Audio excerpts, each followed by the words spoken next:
We're just normal men.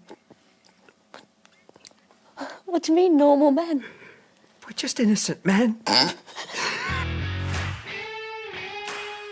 Welcome to the RedAss Podcast, your home for Aggie sports, barbecue, music, and much more.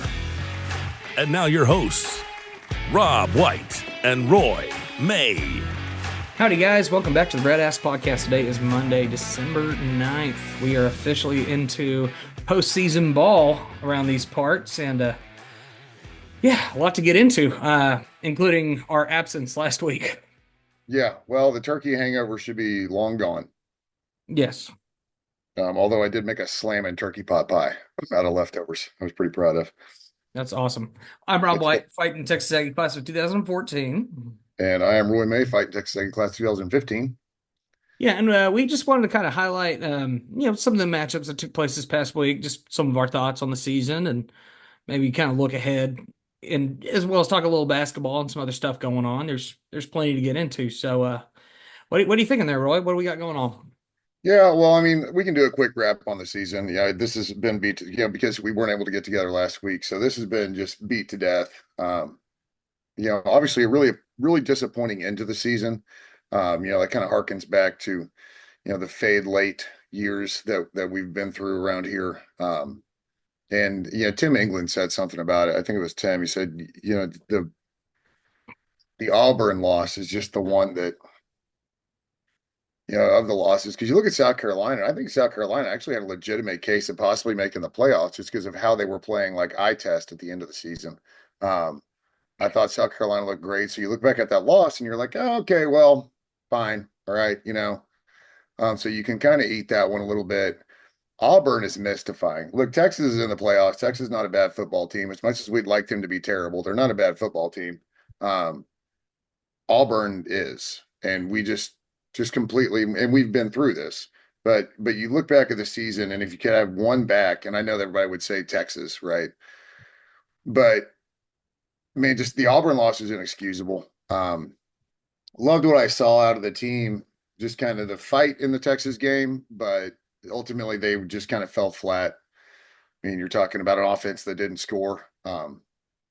So it's disappointing end of the regular season. I thought we were rewarded with a pretty cool bowl game. I think going to the Las Vegas Bowl is really cool. I think getting to play USC, I think that's kind of a win-win situation after the disappointment we felt in the last month of the year. I know a lot of Ags are already booking their hotels at casinos and getting ready to go out to Vegas for this game. And I think it'll be neat to see us play USC. I don't think we played in like 50 years or something like that. So the all-time record is completely pointless. Although I don't think we ever beat USC. Yeah, I think we're 0-3 so far. 0-3 or 0-4, but games in the 60s and 70s don't really matter to me. Mm. But I think it'll be neat to see the two brands on the field together. Just like any bowl game now that's not the playoffs, where's your roster going to be between opt-outs and portal and all this other stuff? But, every team goes through it. So it's not like we're unique in that situation. So you'll just find a game that could be highly contested against, between what for the most part were a bunch of second stringers. Yeah, and I mean, I'll echo what you said earlier. Namely, looking at obviously the way the regular season kind of ended wasn't what we wanted. I mean, you don't want to close out on 3 straight conference losses, which is exactly what we did, and that was an unfortunate deal. And especially that Auburn game, because if you win Auburn, Texas is pretty much just a whatever game. You've already secured your spot in the SEC championship. Therefore, even if you lose that game to Texas that weekend, you have a chance for revenge in the championship game if you get there. So at that point, it really didn't matter all that much. But you have to take care of your business against Auburn. You got to take care of your business against Texas whenever the situation came around. We didn't do it. But I do agree. I like where we're at as far as a bowl game. I think the Vegas Bowl is a perfectly fine thing, especially with a recruiting rival, especially this year. USC has been a large recruiting rival for us. So being able to, actually put the product on the field, with a little bit of time prep, I'm looking forward to that matchup. Plus, I mean, yeah, it's a fun game. I mean, heck, I'm heading out to Vegas tomorrow. Yeah, Not for the game, but it's not the Birmingham Bowl, Independence Bowl. It's not the Music City Bowl, and it's not the Texas Bowl. I think it's a fun trip for the guys. I bet you the swag will be through the roof for that one for the guys that go. No question. And I mean, we can sit back and look at this team. But really kind of looking at the way things kind of played out this season, there's a lot of things up in the air about how people feel. Because if you look at it and you say, well, the record's better, but you don't like the way we finished. And it's like, well, you still like the direction we moved. But it was an easy schedule. There's a lot of back and forth, but I really do like the direction we're going to be moving here in the future. I think Elko's absolutely the right guy. And I think it's just going to be the meshing of the program, getting parts and pieces figured out. Coordinators being on top of their game, stuff like that. Well, we're coming off a good signing day, right? Yeah. So solid showing for high school signing class, which again is still important. It is. That's where you're going to build the majority of the meat of your program, Yeah. that's going to stay out through the years. But what we did see last year was Elko in a very short period of time be able to control the portal in a positive manner to help out the program. So Yeah. now that he's got the entire portal period and he's got bought in players that can help really help him sell the message and sell the vision. I'm really curious to see what goes on in this portal season. But nobody gets an A from me except for maybe Le'Veon Moss. Sure. But coordinators certainly don't get an A. I would probably put our defensive coordination at like a C. I'd maybe give a B to the offense. Again, developing offense, lots of injuries. You did what you could with what you had, but there were still instances where you could have done better and you didn't. Right. And the Texas game is a perfect example of that. That reminded me. I don't know if you watched the Bills game last night, but somehow the Bills climbed back in it and they had a shot. They were down 2 scores and they were at like the 1 yard line, and they had all 3 timeouts. And really, all they had to do was kick a field goal.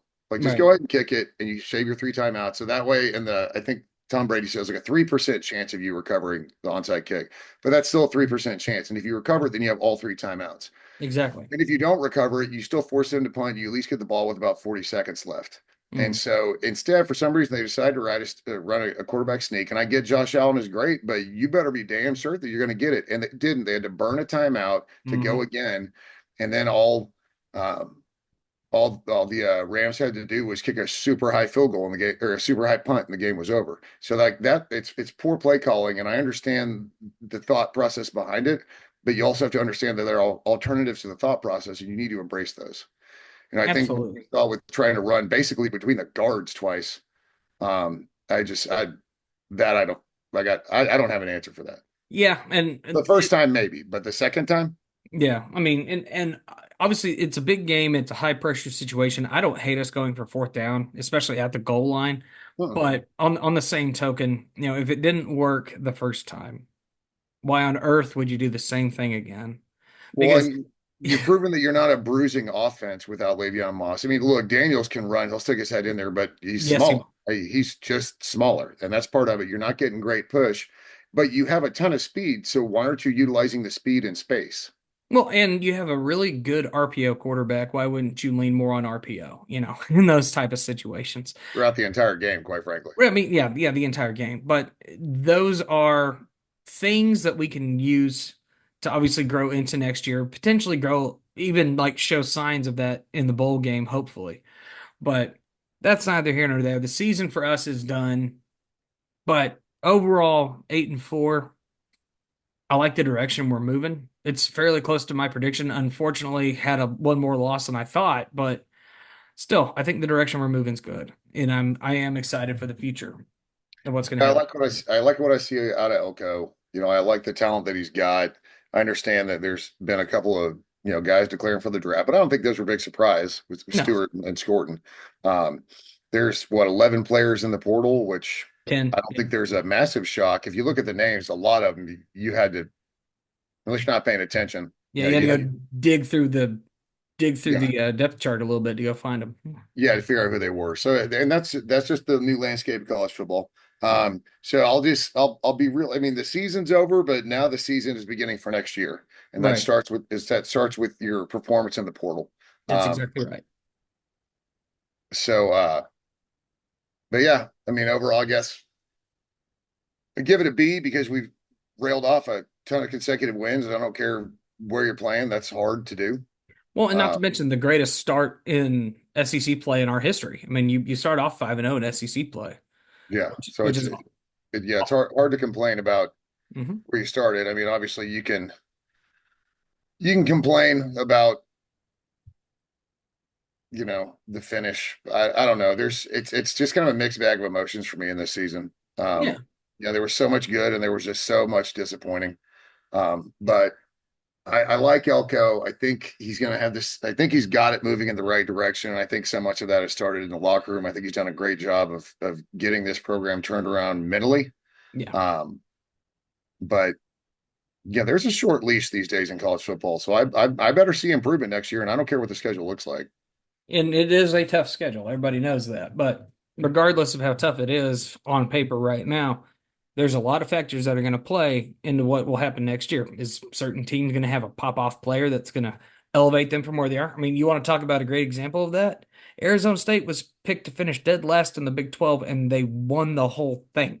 I mean, that is just a good indication of what the college football landscape looks like these days. Any team can launch at any one point with the right people. Absolutely. So at where we're at right now, I mean, you've got to see good performance in the portal. Go get the key guys that we obviously need in certain positions. Um, and just, be prepared for the things, that are going to inevitably come up. Injuries. I mean, you're going to lose that starting running back. You may lose that starting quarterback. You may lose that, defensive back that you really like. I mean, there's a lot of people that could end up getting knocked out of a game. So just being forward in your thought process about who we're trying to go after, I think is important. Well, and that's a level of program management that you and I aren't used to. But I Right. think Elko's shown that he can do it. So, and again, having a full portal period, being established for a year, add in the fact that, you know, you did lose a lot of money in NIL and people that are graduating and leaving. Hmm. So, you got NIL dollars to move around. Yes, that's And true. that's a big part of it. I mean, we're never going to know those numbers, but I mean, maybe there comes a time where those have to be broadcast or some crap like that. But in the meantime, we're not Right. going to know those numbers. But season's done and dusted. I'd like to win the bowl game just because Yeah. just kind of a feel good. I mean, Um, feel good, and that's a good opponent to play. I know they're 6-6 USC, but go take care of business against them. That's a name brand. yeah, and you say you beat USC, so Yeah. Which is what for something whatever LSU that's can't say that they can that they've done. yeah, for whatever that's worth. Whatever that. Moving on to the conference championship games, That's I okay. thought they were a ton of fun, quite frankly. Hmm. Um, I don't know that I was shocked by anything.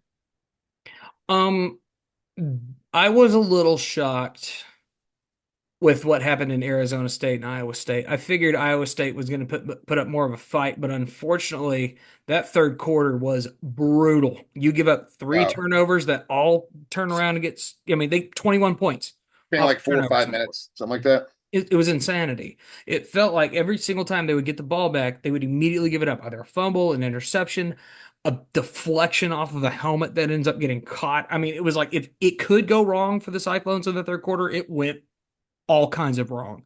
Yeah, but you know what else? What else went wrong for Iowa State? Scatterboo. Yeah, Scatterboo was outstanding in that game. I mean, what, 170 yards, 2 touchdowns on 16 carries, and was looking good doing it.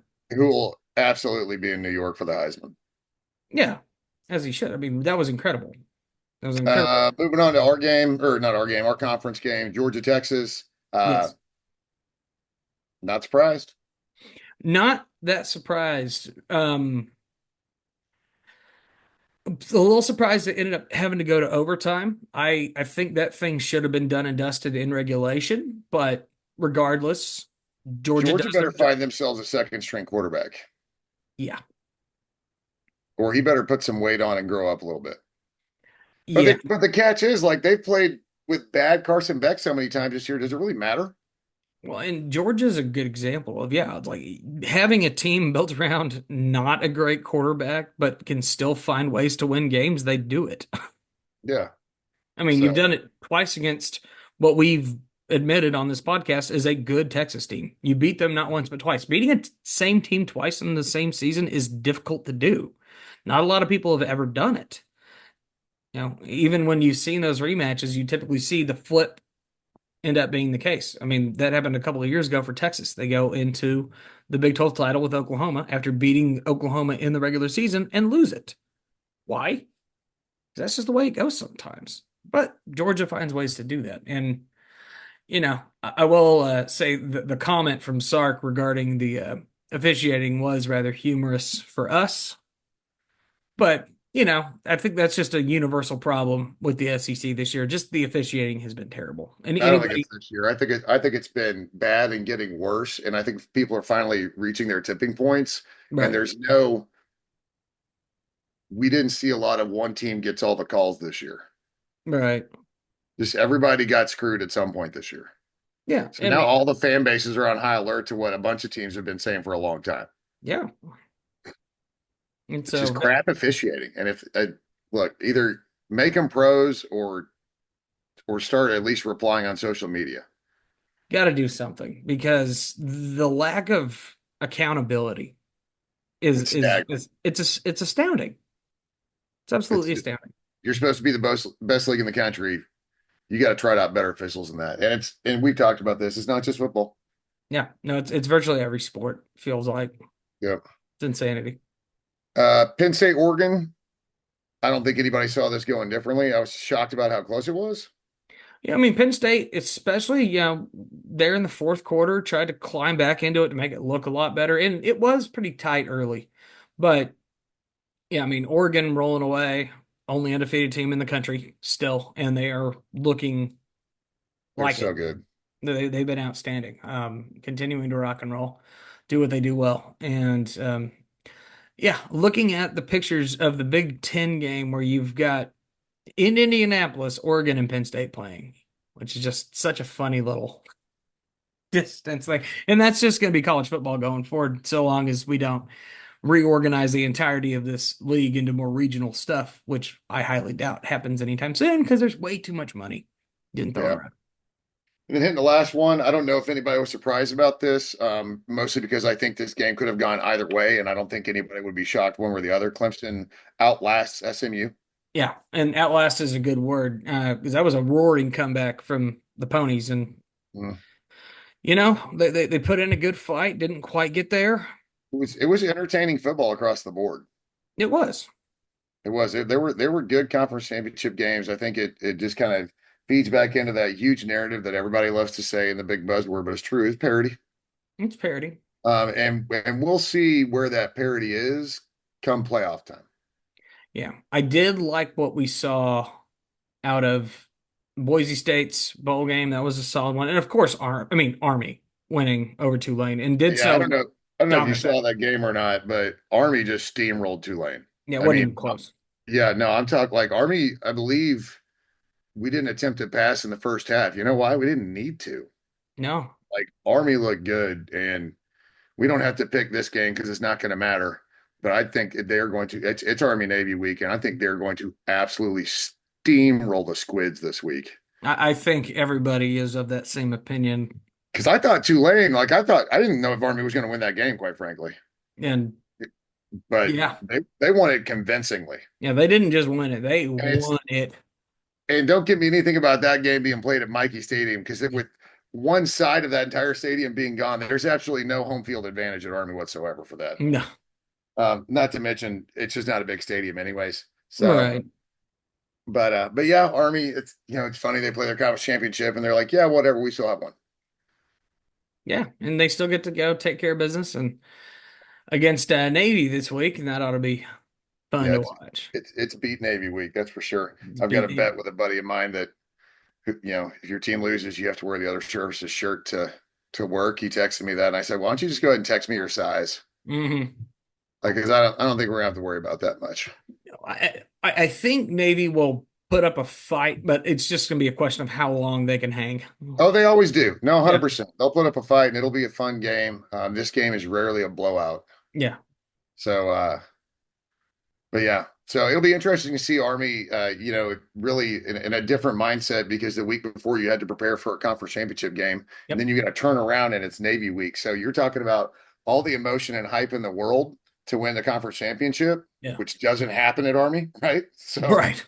to be able to do that, but then turn around and emotionally recover enough to where you can get up for this game and stay up for this game for 4 quarters. Normally not an issue, right?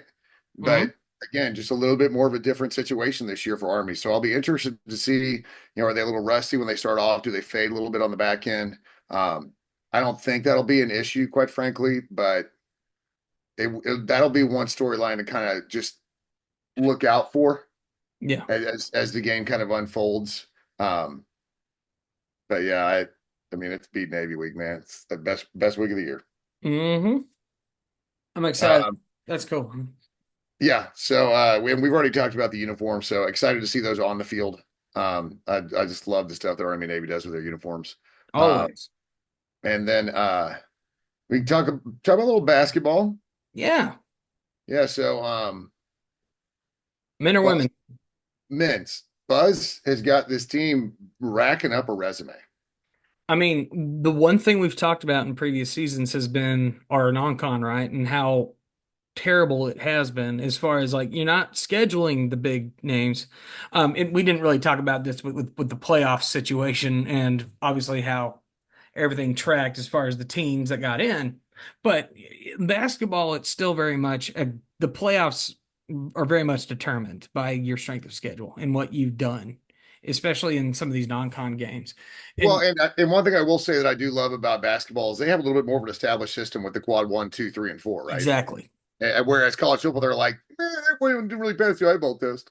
Right, which is, I mean, that's going to take time to develop, no question. And I think you'll eventually see kind of the quad system come to football. I think that would make sense. But at least as it stands right now, I mean, yeah, A&M basketball is looking great. I went and watched I watched the second half of the Texas Tech game from yesterday, and it was an outstanding win from the men. They, in a tough situation, neutral site game, of course, in Dickies playing against Tech. But I mean, Tech's not a bad basketball team. That's a good program. And Yeah. on top of that, if you watch the game with the audio up, you realize that that was kind of a home game for Tech. They really filled out pretty well. There's obviously a big contingent of Ags in the DFW area, but nothing like there is in Houston. And No. I think, There's a I lot of think, there's a lot of tech grads up in like especially Fort Worth side of yeah, Dallas. absolutely. So that was kind of a hostile alternate or not alternate environment. Hostile neutral site. Yeah, hostile neutral site. But I thought they played well. They fended off Tech a handful of times. You had a kind of an early foul out, but Garcia and Washington and Solo are they're, I mean, they're almost interchangeable. They said it on the on the broadcast. It's Hmm. kind of an embarrassment of riches between those two guys. Yeah. Great game by Jace Carter. Really happy to see him. I think Buzz even said it. It's his best game he's probably played in Division I basketball. I thought he was on Yeah. fire, played great. Thought Phelps looked good. Wade Taylor is just Wade Taylor, man. What can you say about the guy? I mean, I'm not gonna be shocked. I mean, number 4. I think if he meets 2,000 points, I think you got to put his number in the rafters. I mean Well, that I don't think there's any way he doesn't hit it.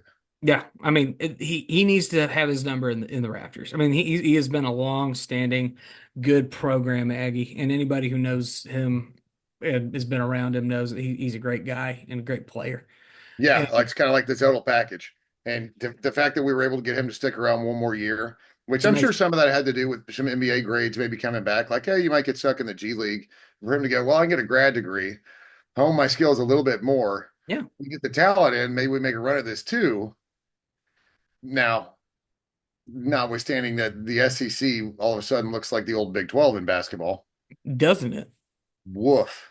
I mean, I mean, let's just look at the last, several matchups. I mean, big SEC was smoking Big 12 teams.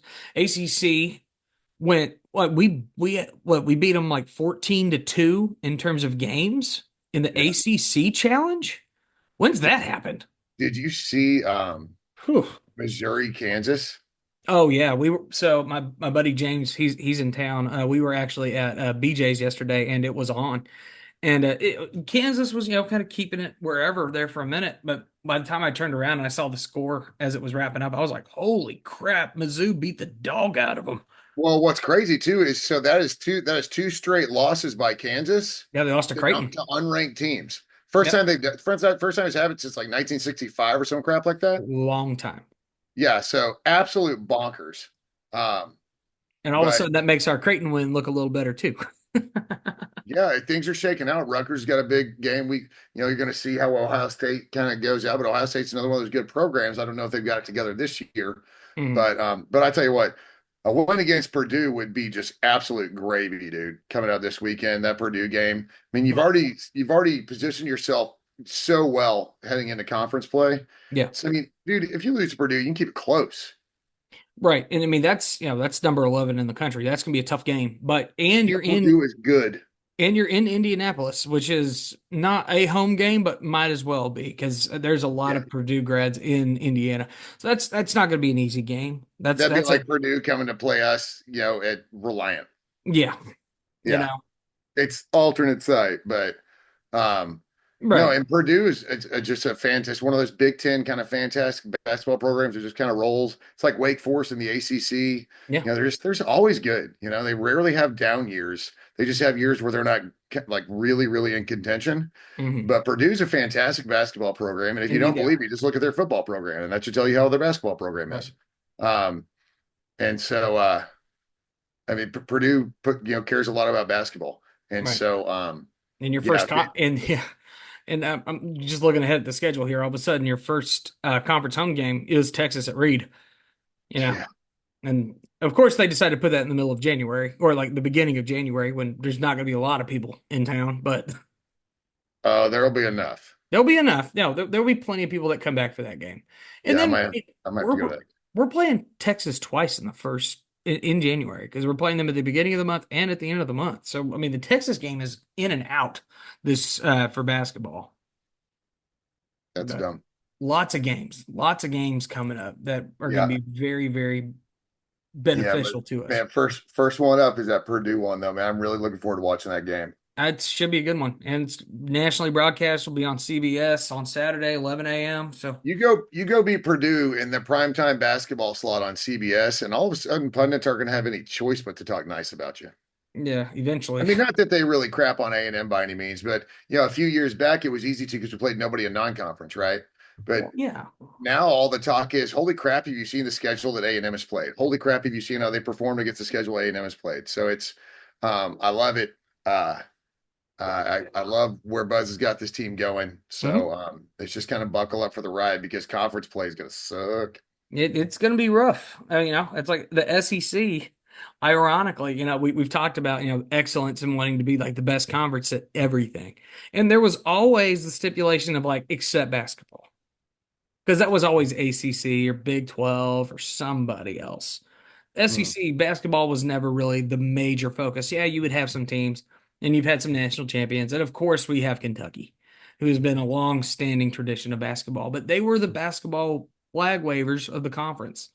Now you're starting to see with Oklahoma now in and Texas and the rest of the league upping their game in basketball, the perception of Alabama's built such a great program. yeah, Alabama's built a great program. Auburn's built a great program. The I mean, history of Arkansas basketball.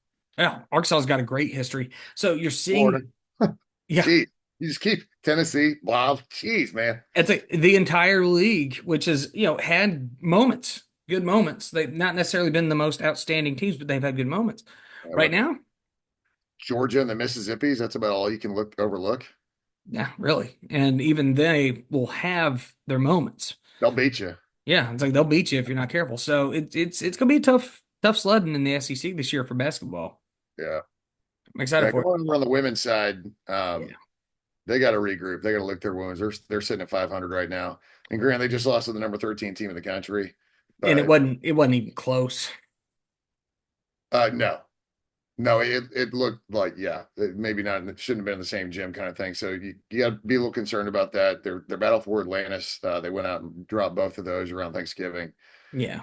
Losing to West Virginia, it's another top 15 team. You're like, I can kind of live with that, but it's just you go back to the first game of the season and you lose to Corpus Christi, and then the next game you beat UTSA by 4. So, but then you turn around with the Western Michigan game is 86-38. So it's just it's too much up and down for me. Yeah, it doesn't seem there's like a lot of gelling happening, and unfortunately for the women, I mean, you've got 2 games to get your head right before conference play starts. You got to play Texas Southern, Mississippi Valley State, which are neither going to be that big of a test, but those are going to be games that you need to reset yourselves and get ready for conference play. Yeah, because 2 of your first 3 in conference are Tennessee at home and South Carolina on the road. And you have Ole Miss at home in the middle of that. So you got 2 out of your 3 first games at home. But You got to go out there and do it. There's concern about talent gap right now. And I'll tell you what, that South Carolina game will get ugly. South Carolina's who they've been for years and years. And until Don Staley decides to leave that program, they're going to stay that way. Mm-hmm. Pat Summitt built a monster at Tennessee. So Tennessee softball and Tennessee women's basketball remind me a lot of the same program. Like they're just kind of always successful and they're always there, and it feels like they're only there because of their name on their jersey. And then you watch them play and you're like, damn, they're just really good. They're like very sound. They're consistent. Yeah. So consistently good. Women got to get together and start. Yeah. Yes, they do. Yeah. But like I said, that's just what we're getting into now. It's hoop season for a little bit, and then we'll get back into the diamonds, and we're going to be real excited for that, I'm sure. Yeah, the SEC is no pushover in basketball.